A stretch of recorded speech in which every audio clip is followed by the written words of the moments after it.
자, 오늘 여기 성경의 에스겔서에 나타난 그 얼굴을 무서워 말라라고 하는 그런 주제로 같이 은혜를 나누고자 합니다. 이 에스겔은 포로 생활하는 이스라엘 백성들 지금 틈바구니에서 그가 살다가 하나님께 부름받았던 선지자입니다.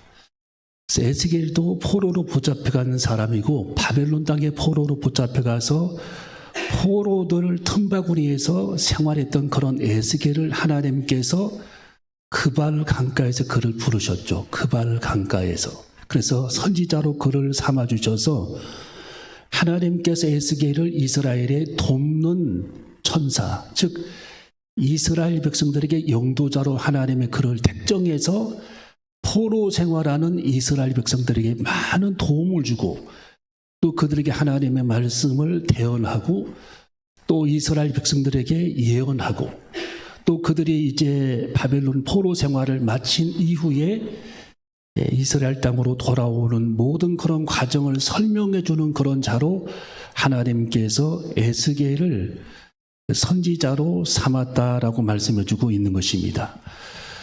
자, 오늘 여기 성경에 하나님께서 에스겔에게 주셨던 말씀이 두 가지인데 첫 번째로 보니까 하나님께서 이 부름받은 에스겔에게 어떤 말씀을 전해주셨는가. 자, 우리 5절을 한번 읽어봅니다. 5절 읽어봅니다. 시작. 그들은 패역한 족속이라 듣든지 아니 듣든지 그들 가운데 선지자 있는 줄은 알지니라. 아멘. 이스라엘 백성들은 얼굴이 뻔뻔하고 마음이 강팍한 자들이라고 말씀해 줍니다. 얼굴이 뻔뻔하고 마음이 강팍하다. 또 그들은 패역한 그런 족속이다. 그렇게 말씀했어요. 패역한 족속이다. 그러니까 지금 이 포로 생활, 바벨론에서 포로 생활하는 이스라엘 백성들은 얼굴이 뻔뻔하고 또 그 패역한 그런 족속이다. 이 포로 생활 한다고 해서 사람이 이렇게 변하고 그런 게 아닌가 봐요.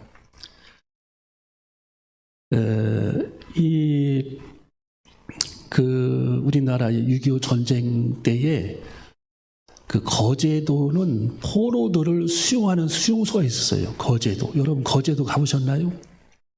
가보셨어요? 송 권사님? 왕 권사님은 가보셨어요? 안 가보셨어요?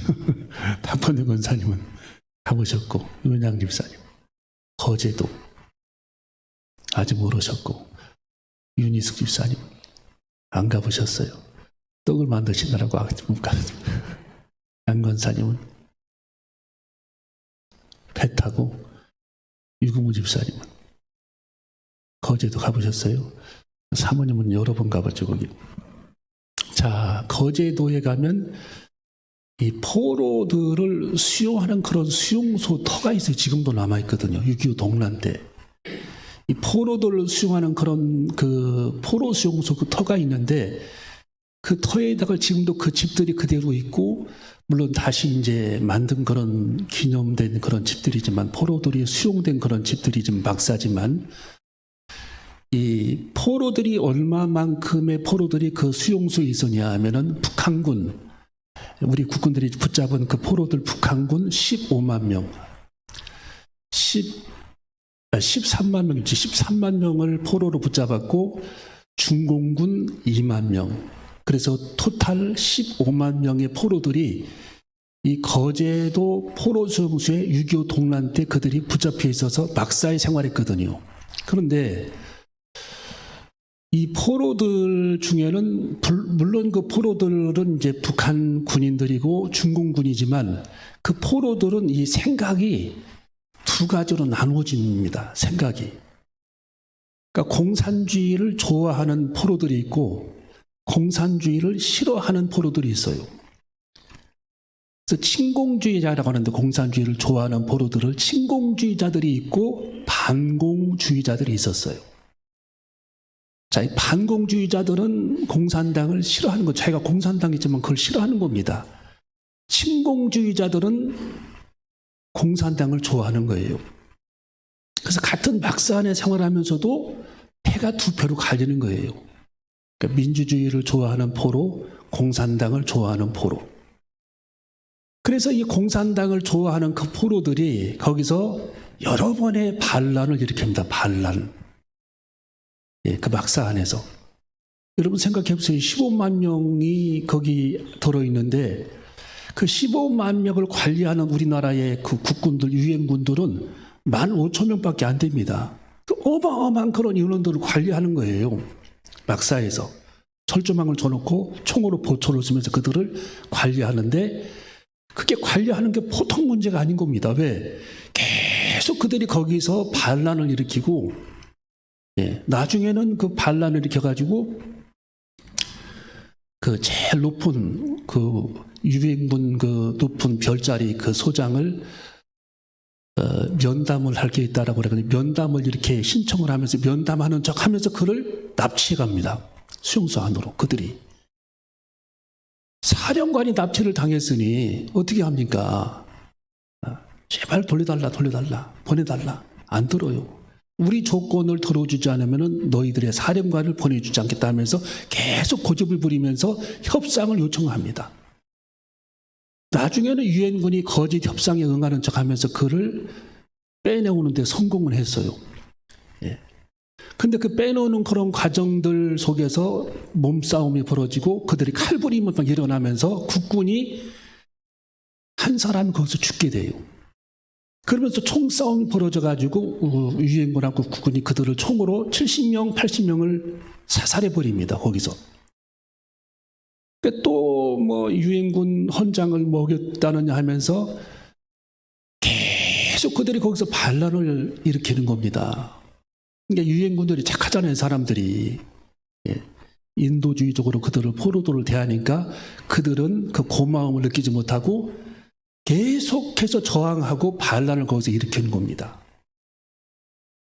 여러분, 그래서 저녁에 그들의 싸움이 날마다 벌어지고 그들끼리 싸움이 벌어지고 공산주의자들과 민주주의를 좋아하는 자들의 싸움이 벌어져가지고 날마다 사람들 거기서 죽어나오는 겁니다. 포로 수용소에서.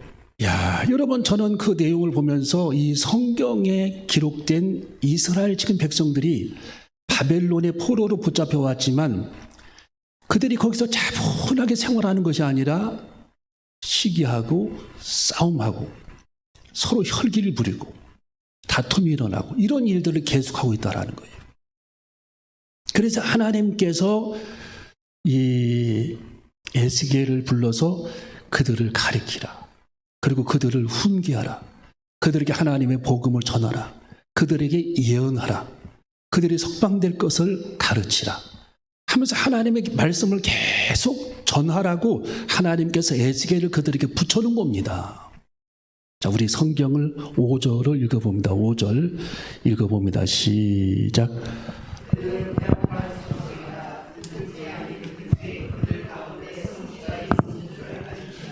아멘.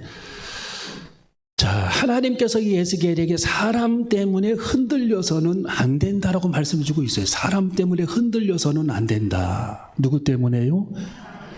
네, 사람 때문에 흔들려서는 안 된다. 그 포로들 때문에 네가 흔들려서는 안 된다. 네 마음이 흔들려서는 안 된다.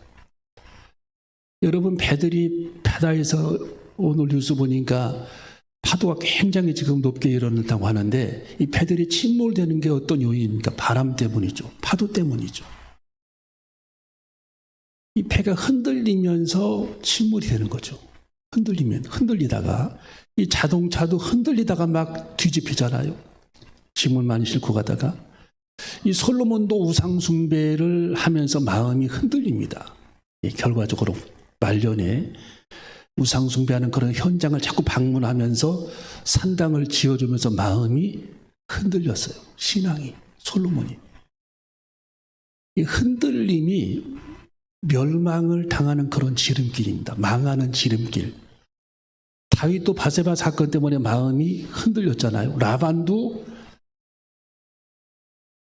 야곱에게 품삯을 줘야 되는데 마음이 흔들려가지고 정해놓고 욕심 때문에 안 주고 10번이나 속였다고 그랬어요. 아브라함도 애굽에 왜 내려갔습니까? 마음이 흔들렸어요. 풀 때문에. 풀이 막 자꾸 풀이 많잖아요. 가는 곳곳마다. 남쪽으로 가니까. 가다 보니까 에집트까지 간 겁니다. 이삭도 유목민이니까 풀을 막 따라가다 보니까 블레셋까지 갔어요. 결국 그도 애굽까지 갈 차례입니다. 하나님이 딱 거기서 반대하죠. 못 가게. 여러분, 하나님께서 여호수아에게 전쟁을 눈앞에 둔 여호수아에게 좌로나 우로나 치우치지 말라고 말씀해 주셨어요. 흔들림은 무너지는 지름길이라는 거예요. 무너지는 지름길. 우리들의 믿음, 우리들의 마음, 하나님을 향한 그런 절개가 흔들리는 순간 모든 것이 와르르 무너지는 그런 지름길이 흔들림이라는 거예요. 흔들림. 그래서 하나님께서 에스겔에게 흔들림을 지금 방지하기 위해서 절대로 흔들리지 말라. 그들이 마음이 뻔뻔하고 그들이 너를 괴롭게 하고 굉장히 패역한 그런 백성들 틈바구니에 너는 있지만 네 마음, 네 믿음은 견고하게 하나님 앞에 견고하게 서서 흔들림을 가져서는 안 된다고 하나님이 누차 에스겔에게 경고하는 겁니다. 내가 너를 선지자로 부른 이유를 설명하면서 흔들리지 말라. 이 사람은 외부적인 그런 요인에 의해서도 흔들리지만 내부적인 마음 때문에 흔들리는 경우들이 많아요. 그래서 우리는 하나님 앞에 너무 이렇게 감상에 젖어서 감성적인 그런 삶을 살다 보면 마음이 흔들립니다. 우리는 하나님 말씀을 견고하게 붙잡고 시대가 변하고 날씨가 변해도 우리들의 믿음은 견고하게 하나님 앞에 흔들리지 않는 그런 믿음을 갖는 저와 여러분이 되시기를 주님의 이름으로 축원합니다. 그래서 우리는 견고한 그런 믿음을 가져야죠. 견고한 믿음, 흔들리지 않는 믿음, 하나님 앞에 반석 같은 그런 믿음을 가지고 시대와 날씨가 변한다 할지라도 내 삶의 어떤 환경이 바뀐다 할지라도 내가 하나님을 향한 그런 절대적인 그런 믿음이 견고하고 흔들림이 없이 우리 주님께 나아가는 저와 여러분이 되시기를 주님의 이름으로 축원합니다. 여러분, 마지막 두 번째로 사명자는 사람의 말이나 그 얼굴에 위축되지 말아야 한다라고 하나님께서 에스겔에게 말씀해 주고 있어요. 여러분, 우리도 사명자입니다. 하나님 앞에 부름받은 그런 사명자들입니다. 여러분, 사명자들은 사람들의 말이나 그 얼굴에 위축되지 말고 당당한 그런 모습으로 살아가야 한다라고 하나님께서 에스겔에게 말씀해 주고 있는 것입니다. 6절을 한번 읽어 보시겠습니다. 6절 시작. 인자야, 너는 비록 가시와 찔레와 함께 저하며 전갈 가운데에 거할지라도 그들을 두려워 말고 그 말을 두려워 말지어다. 그들은 패역한 족속이라도 그 말을 두려워 말며 그 얼굴을 무서워 말지어다. 아멘. 여러분, 거제도 포로 수용소 안에 있었던 사람들이 얼마나 무서웠겠습니까? 지금 에스겔도 정말 사람들이 그 포로 생활하면서 마음이 강박하고 서로 싸우고 서로 날카롭고 사람을 배척하고 누구도 믿지 않는 그런 불신의 그런 세계에서 함께 살아가는 선지자 에스겔에게 하나님께서는 강한 마음을 가지라고 말씀 주고 있어요. 강한 마음. 절대로 그들의 얼굴에 위축되지 말라. 그들의 말에 절대로 위축되지 말라. 당당한 그런 모습으로 가시와 전갈과 찔레 사이에 거하라고 말씀해 주고 있어요. 여러분, 가시와 전갈, 가시 알죠? 가시. 우리 가시나무, 전갈, 쏘잖아요. 찔레나무, 찔레꽃. 여러분, 찔레꽃 시골에 가면 많이 있죠? 찔레꽃. 그 대공을 사람들이 꺾어서 먹기도 하죠. 가시가 있는 찔레꽃. 이스라엘 백성들은 그런 사람들이라는 거예요. 그런 사람들. 지금 가시와 같고 전갈과 같고 찔레와 같다. 그들 틈바구니에 서 있는 너는 그들의 말에 위축되지도 말고 그들의 얼굴에 전혀 위축되지도 말라. 그들을 두려워하지 말라라는 거예요. 두려워하지 말라. 여러분, 하나님의 뜻을 이루기 위해서는 우리도 이런 마음을 가져야 할 줄로 믿습니다. 사람들의 얼굴에 두려워하거나 위축되거나 그들의 틈바구니 안에 거하면서 그들을 두려워하거나 그들의 얼굴에 위축되거나 그들의 말에 상처를 받거나 그렇게 할 필요도 없고 그렇게 해서는 안 된다라는 거예요. 네가 그들의 말에 위축이 되고 그들의 얼굴에 위축이 되면 하나님의 위대한 그런 뜻을 너는 감당할 수 없기 때문에 그들의 말이나 그들의 얼굴에 위축되지 않냐고 하나님 앞에 당당한 그런 모습으로 하나님의 사명을 감당할 수 있는 그런 선지자가 되라고 하나님께서 말씀해 주고 있는 것입니다. 여러분, 우리도 하나님의 뜻을 감당하기 위해 사람들의 말이나 사람들의 얼굴에 우리도 눌리지 않고 위축되지 않고 당당하게 서서 하나님의 복음을 전할 수 있는 저와 여러분이 되어줘야 할 줄로 믿습니다. 여러분, 하나님께서는 항상 우리 사람들에게 주시는 마음이 어떤 마음입니까? 하나님께서 우리들에게 주시는 마음은 두려워하는 마음이 아니라는 거예요. 그 반대입니다. 여러분이 뭔가에 지금 두려워하고 뭔가에 내가 두려움이 나를 엄습해 온다면 이것은 하나님께서 우리에게 주시는 마음이 아니고 사단이 우리들에게 주는 마음이라는 거예요. 사단이. 두려움은 이 사단의 전유물입니다. 사단은 사람들에게 항상 두려움을 줍니다. 여러분, 두려워 떠는 사람들 보세요. 사단이 그들을 붙잡고 있는 겁니다. 사단이. 예. 여러분, 귀신에게 들려있는 사람들 앞에 가보세요. 성경책을 두려워합니다.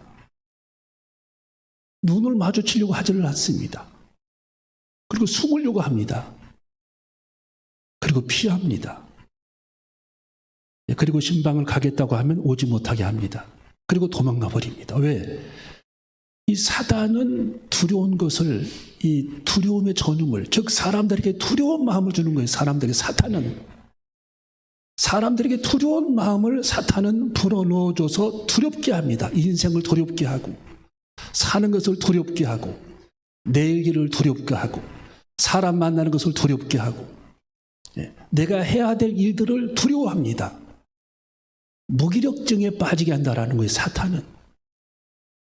여러분, 디모데후서 1장 7절에 보니까 하나님께서 우리에게 주시는 마음은 두려워하는 마음이 아니요 오직 능력과 사랑과 절제하는 마음이니 그랬어요. 근신하는 마음이니.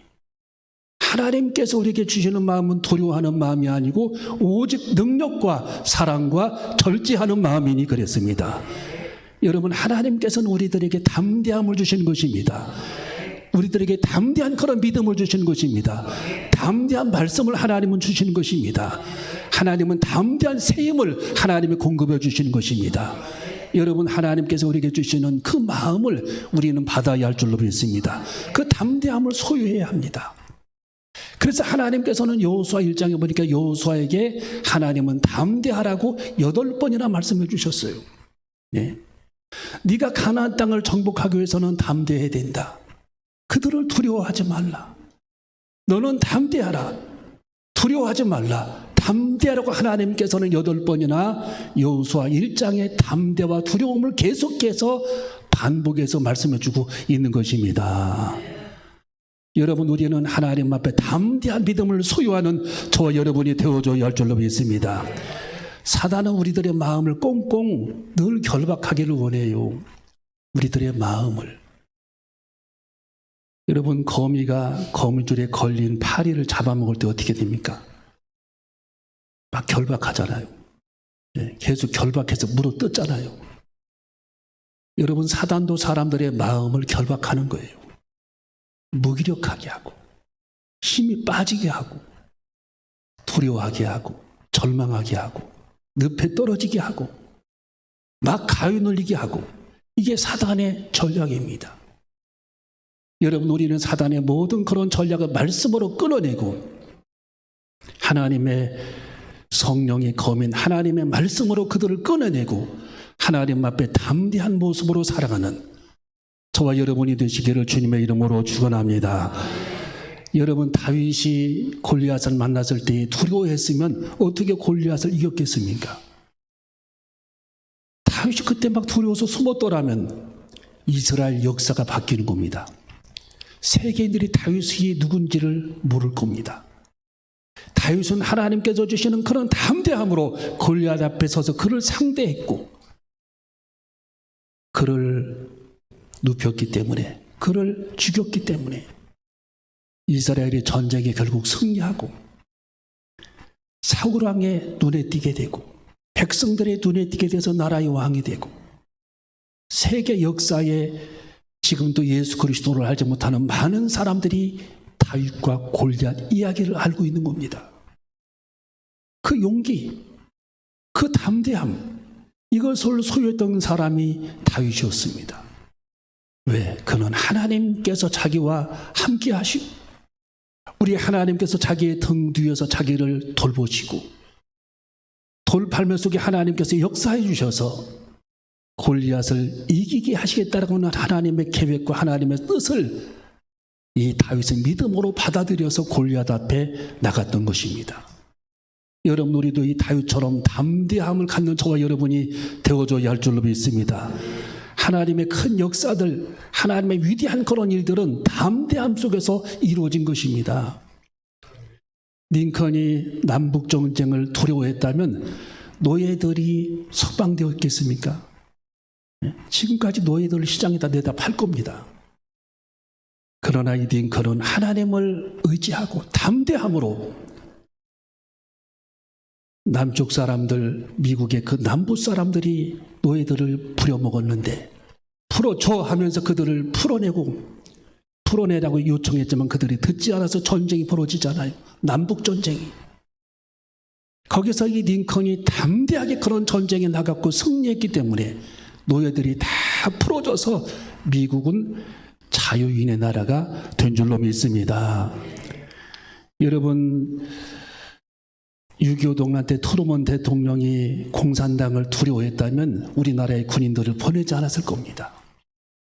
이 트루먼 대통령은 미군들을 조직을 해서 미군들 178만 명을 한국에 보냈어요. 6.25 전쟁 때. 그러니까 공산당이 무섭고 두려웠다면 어떻게 군인들을 우리나라에 보냈겠습니까? 담대함으로, 정말 하나님을 신뢰하는 그런 담대함으로 우리 한국 땅에 먼 태평양을 그들을 건너와서 우리나라를 돌봐줬던 트루먼 대통령의 결단과 두려움이 없는 그런 마음을 우리도 본받아야 할 줄로 믿습니다. 오늘 여기 성경 마지막으로 하나님께서 그렇게 에스겔에게도 말씀해 주고 있어요. 이 패역한 백성들을 두려워하지 말라고, 그들의 말을 두려워하지 말라고, 그들의 얼굴을 무서워하지 말라고, 담대하라고 하나님께서 6절에 그렇게 말씀해 주고 있잖아요. 우리 6절 말씀을 읽고 말씀을 마치겠습니다. 6절 말씀 시작. 인자의 너는 비록 가시와 찔레와 함께 처하며 전갈 가운데 거할지라도 그들을 두려워 말고 그 말을 두려워 말지니라. 그들은 패역한 족속이라도 그 말을 두려워 말며 그 얼굴을 무서워 말지니라. 아멘. 저들의 말을 두려워하지 말며 저들의 얼굴을 무서워하지 말라. 당당히 하나님의 복음을 전하고 내가 내게 전한 모든 말씀이 이러이러하다라고 그들에게 전하라는 겁니다. 오늘 이 말씀과 이 믿음을 가지고 우리도 우리 앞에 있는 당면한 그런 모든 문제에 두려움으로 맞서지 말고 하나님 앞에 담대함으로 맞서고 가르치고 기도하며 전진하며 행동하고 그리고 하나님의 복음을 전하는 저와 여러분이 되시기를 주님의 이름으로 축원합니다.